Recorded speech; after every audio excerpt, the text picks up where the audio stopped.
ใกล้เลย อยู่ใกล้กังหันลมตรงนี้ของพี่น้องได้เนี่ยต้นนี้ต้นนี้ของพี่น้องพี่ยิดอ่ะนี่เขาได้เท่าไหร่ไม่รู้สวยดีเนาะสวยดีที่เขาใหญ่เที่ยงอ่ะได้ครับแต่ผมว่าอันนี้มันใกล้มากเลยนะคือมันจะดงวัดตะแบกนะครับดงวัดตะแบกเทพสถิตชัยภูมิ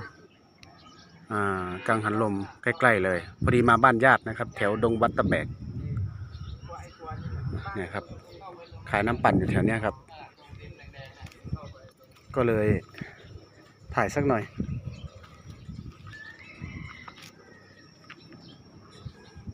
ได้คอนเทนต์หลายแล้ววะแถวนี้